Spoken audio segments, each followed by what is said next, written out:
Praise the Lord प्रियो।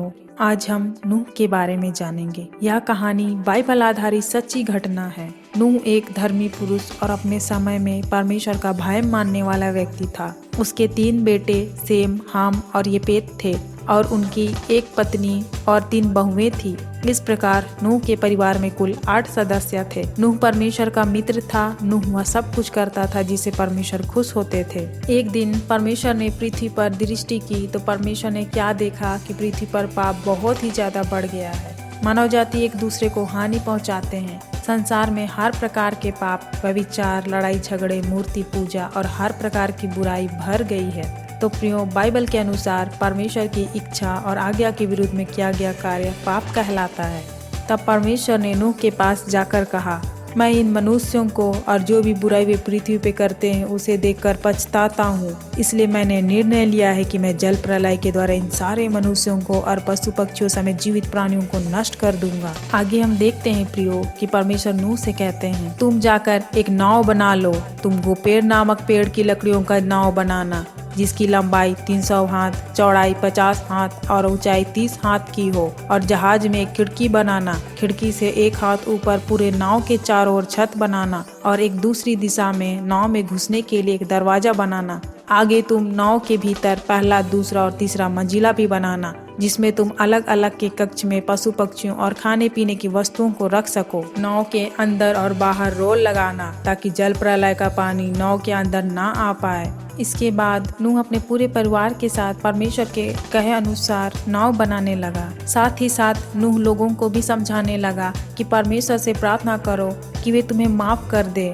परमेश्वर हम सब से प्यार करते हैं। अगर ऐसा तुम लोगों ने नहीं किया तो परमेश्वर जल प्रलय भेजकर सब कुछ खत्म कर देंगे। नूह के ऐसे कहने पर नूह के पड़ोसी और आसपास के लोगों ने नूह का बहुत मजाक उड़ाया। बहुत सारे लोगों ने तो नूह को पागल और मूर्ख भी कहा और उन्होंने अपने गलत काम नहीं छोड़ा और ज्यादा बुराई करने लग गए। तब हम आगे देखते हैं प्रियो कि नूह अपने पूरे परिवार के साथ नाव बनाकर तैयार कर लेता है। तब हम आगे देखते हैं प्रियो कि परमेश्वर नूह से एक वाचा बांधते हैं जिसे हम बाइबल में पहली वाचा के नाम से भी जानते हैं। आइए प्रियो, हम जानते हैं कि परमेश्वर ने नूह से क्या वाचा बांधी। तब परमेश्वर नूह को एक प्रतिज्ञा देते हुए कहते हैं, मैंने केवल तुम्हें ही धर्मी पाया है, इसलिए तुम अपनी पत्नी और अपने 3 बेटों और 3 बहुओं को लेकर नाव में चले जाओ और तुम सब जाति के पशु और पक्षियों में से नर और मादा को ले जाना। सभी पशु पक्षियों के खाने के लिए और अपने लिए खाना जमा करके रखना। तब हम आगे देखते हैं कि नूह ने वह सब कुछ किया जो परमेश्वर ने नूह से करने के लिए आज्ञा दी थी। इस कहानी के जरिए हम परमेश्वर के अद्भुत प्रेम को देखते हैं।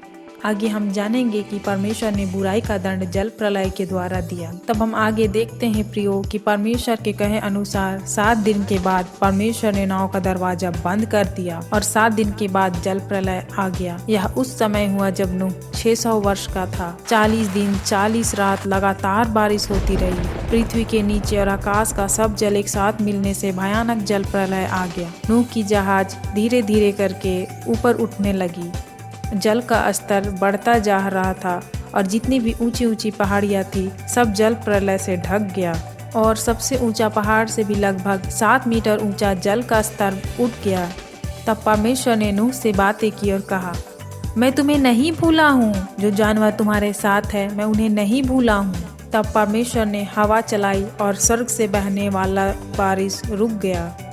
ऐसे ही 150 दिन तक बारिश का जल घटता गया और नाव अंत में अरारत नामक पहाड़ पर आकर टिक गया। फिर 40 दिन के बाद अपनी बनाई हुई जहाज की खिड़की को खोलकर एक कौवे को उड़ा दिया कि बैठने के लिए सूखी जगह ढूंढे। पर सूखी जगह न मिलने के कारण कौवा इधर उधर उड़ता रहा और जब तक जमीन सूख न गया तब तक वह उड़ता रहा। तब हम आगे देखते हैं कि नूह ने फिर से धरती को देखने के लिए एक कबूतर को उड़ा दिया कि देखे जल घटा कि नहीं। तब भी पानी पूरी पृथ्वी पर भरा हुआ था। कबूतर को बैठने के लिए कोई स्थान नहीं मिला जिससे कबूतर नाव में वापस लौट आया। नूह ने अपने हाथों में लेकर कबूतर को नाव के अंदर ले लिया। 1 सप्ताह के बाद नूह ने फिर से एक कबूतर को बाहर भेजा। तब हम आगे देखते हैं कि शाम को जब कबूतर वापस लौट आया तो उसके चोंच में जैतून नामक वृक्ष की एक पत्ती है। तब नूह ने यह समझ लिया कि जल पृथ्वी पर से घटने लगा है। तब नूह ने 1 सप्ताह के बाद फिर से एक कबूतर को नाव से बाहर उड़ा दिया, लेकिन इस बार कबूतर वापस लौटकर नहीं आया। नूह ने अपने नाव की खिड़की खोलकर क्या देखा कि वर्षा रुक गई है। फिर नूह ने नाव की छतों को हटा दिया और अपने चारों तरफ नाव के बाहर देखा कि चारों तरफ हरियाली ही हरियाली है, जैसा परमेश्वर ने अभी अभी पृथ्वी को बनाया है। सब कुछ एकदम नया था। नूह ने अपने पूरे परिवार के साथ मिलकर परमेश्वर को धन्यवाद किया। तब नूह ने आसमान में एक खूबसूरत इंद्रधनुष को देखा। अब नूह 601 वर्ष का हो गया था। परमेश्वर ने नूह से कहा, तू अपने पूरे परिवार और वे सभी पशु पक्षियों को जिन्हें मैंने तुम्हारे पास भेजा था, सबको नाव से बाहर लेकर के आ जाओ कि उनके पूरे बच्चे पृथ्वी पर चारों तरफ फैल जाए। तब नूह और उनके बेटे और पत्नी और बहुएं सब बाहर निकल आए, और सब चौपाए रेंगने वाले जंतु और पक्षी और जितने जीवित पशु पक्षी जो पृथ्वी पर चलते फिरते हैं, सब जाति जाति करके जहाज से बाहर निकल आए।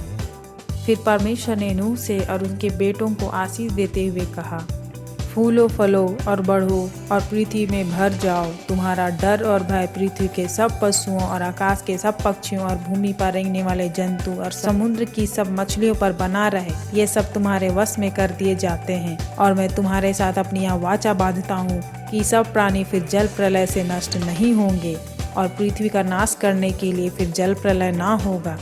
और जितने भी जीवित प्राणी तुम्हारे संग हैं, उन सब के साथ भी युग युग की पीढ़ी के लिए यह वाचा बांधता हूँ। उसका यह चिन्ह है कि मैंने बादल में अपना धनुष रखा है, वह मेरे और तुम्हारे बीच में वाचा का चिन्ह होगा।